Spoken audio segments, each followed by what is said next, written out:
Alright friends, let's move on using group and peer in Tailwind CSS. In this lesson, we will first focus on group. If I want to change something inside an element, depending on the parent state, I will use group. You can see in Hover Focus and Other States section, group example.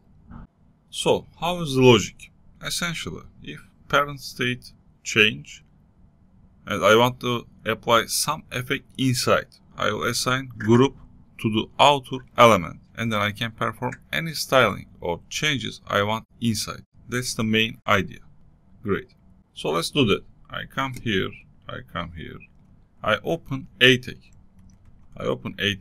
So inside it, I will have a div tag. I come here, inside a tag, I will have div tag. And inside the div, we can place an h3 element with some text.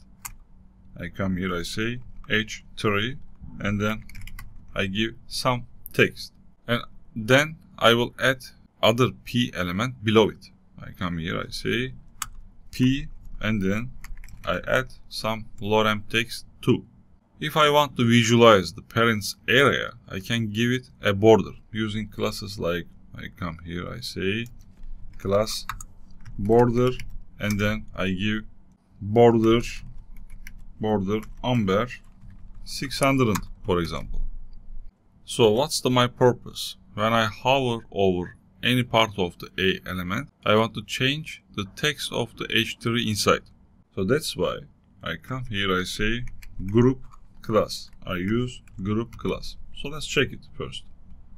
I come here, you see the area of the parent div. Great. So let's change this first p tag color, for example. I come here, I say, I add class.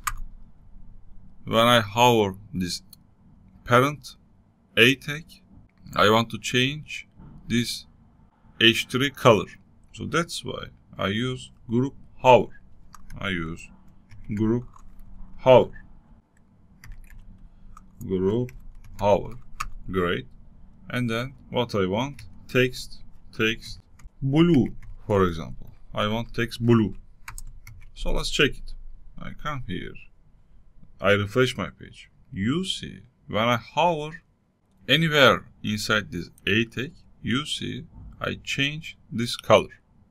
I hope you understand the logic. The key is to always assign group to outermost container, any internal child element that should react to the parent state. We'll use the corresponding modifier like group hover or group focus. So what can you do? You can use this for color change, scaling, rotation, shadows, or any Tailwind supported style. This technique keeps your HTML and CSS clean and avoids writing custom CSS for parent-child interactions. In the next lesson, we will see peer class.